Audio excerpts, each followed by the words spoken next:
Hi, this is Warren Sprouse. You're on the Bible Forum. We're here every Sunday night from 8 until 10 p.m. Eastern Standard Time. We look at life through a biblical lens. We're going to look tonight a little bit about what happens when a nation rejects objective morality. This was something stimulated from a publication, an online publication called Breakpoint. Maybe you hear these on the radio. They do little blurbs on some of the Christian stations and otherwise.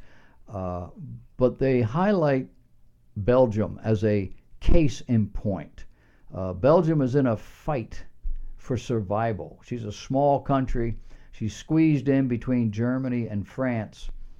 They recently had these bombings over there at the airport and so forth, and those bombings are symbols of their dilemma.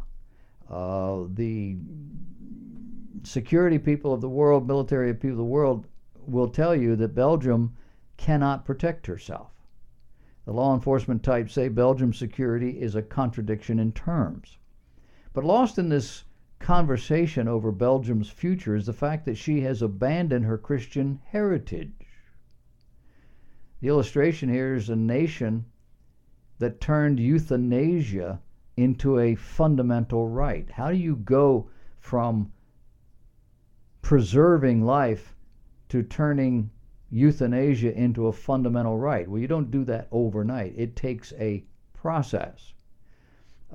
Public broadcasting system said that everybody already knows that Belgium has, quote, the world's most liberal euthanasia laws. Physician-assisted suicide there isn't limited to the terminally ill. People with psychiatric illnesses or even children can be euthanized. As a member of Belgium's Euthanasia Control and Evaluation Commission told Public Broadcasting System that at the heart of that law is, quote, a respect for individual autonomy, end of quote. A respect for individual autonomy trumps God, morality, and objective standards thereof. In Belgium, if you view your situation as hopeless, you may kill yourself. If you view your situation hopeless, not that it is hopeless, you view it that way. And that includes children as young as 12. All that's needed is the approval of 2 doctors, 3 in the case of psychiatric patients. Well, Belgium's not alone. Europe has committed spiritual suicide as well, turning its back on its Christian heritage, did that many, many decades ago, prior to the First World War. And once that happens, anything's possible. Our own circumstance here in this country is illustrative. Why are we having so much discussion, so much debate over bathrooms and crime and Black Lives Matter? And the answer is not social, it's not economic, it's not medical, it's spiritual. We have lost our spiritual minds. The president of these United States appeared at the historically African American Howard University on May 7th, 2016, to send the graduates off into the world with some inspiring words like, well, he spent 15 minutes impressing these students with the tremendous opportunities that are available in the United States in their lifetime. The rest of the time, he rehearsed the litany of notable abuses perpetrated against black people in America.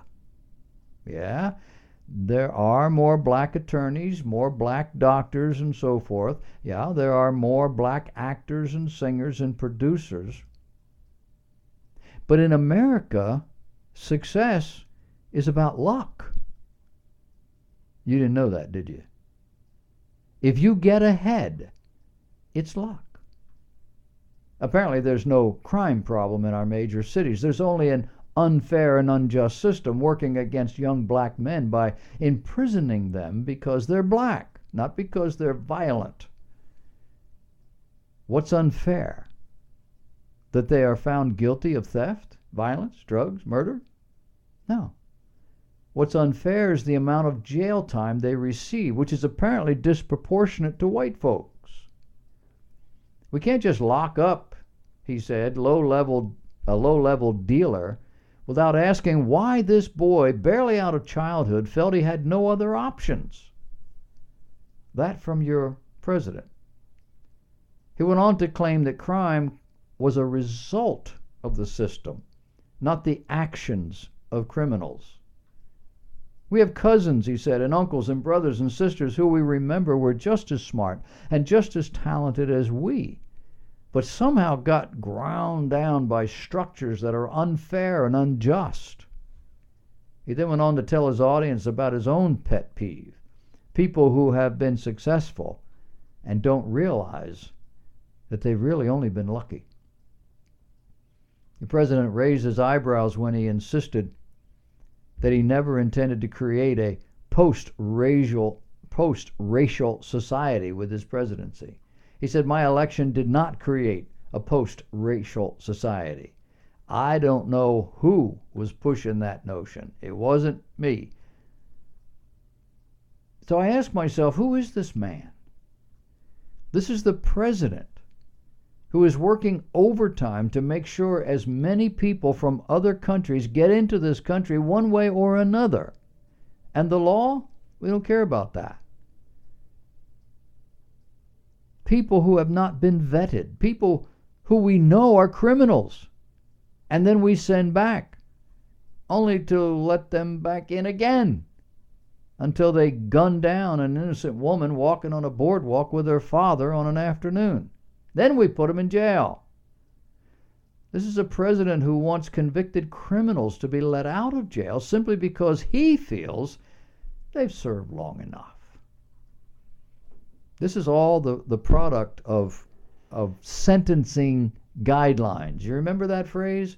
This goes back to the mid-'80s.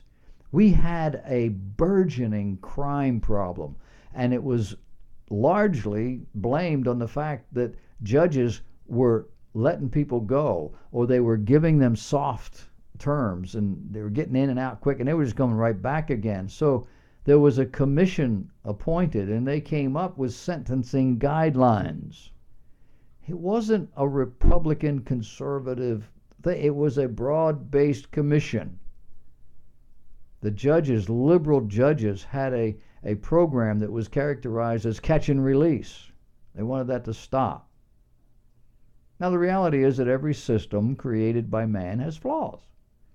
And there are men and women in jail today who could and should be released. However, if a man or a woman has no stable home or neighborhood or environment to go back to, what's going to happen if you just turn them loose soon, quickly, early? And then, should there be such a thing as a stable home, neighborhood, and so forth, somebody who does have a support system, should they not be released into their care? And who is it that destroyed that support system? Now, we call that support system family. Who destroyed that? Liberals. Men and women who think it doesn't matter how a person lives or what they believe. People who are willing to define family by any means available. People who are now defining gender by whatever makes you feel good today. The reports all this week, Caitlyn Jenner's thinking about going back. Now her spokesperson says, no, she's not doing that. But it's everywhere. These people don't just make this stuff up. I mean, one might, a rag here or there, but this was everywhere. Every time you turned around all week long. Somebody said something. Caitlyn Jenner still likes women. So what is that? And that's the issue that these people have to face. Yeah, I can change what I look like, and nobody will ever know that I was not always this gender. But I still got feelings now for the same gender. So now, if I'm going to have sexual release, it's going to be homosexuality. So not only have I denied my Creator, not only have I defied whatever it was God was doing in my life, now I'm going to enter into another sin. And if you've ever read Romans chapter 1, you realize that a society that embraces, permits, allows homosexuality is a society that has already run the gamut through about 35 other terrible things to get to it. In the Bible, homosexuality is the bottom rung. If you get to that point, you're done. Turn me over. I'm done. America is done morally. This is the same philosophy that created our major inner city problems. Chicago, Detroit, Baltimore, Kansas City, Milwaukee, Camden, New Jersey. How do I word this? Has the most crime of any city in America. You can get killed, robbed, or beaten in that town quicker than you can anywhere else. St. Louis, Washington, D.C. And none of these cities are bastions of conservatism. The truth? Abandon biblical standards of morality. Abandon biblical standards of family, of work ethic, of values, moral values, and you destroy a culture. And once you destroy the culture,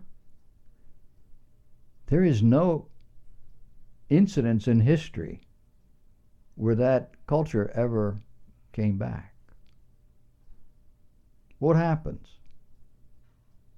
to a country, to a nation, that abandons basic morality? It dies. We're dying.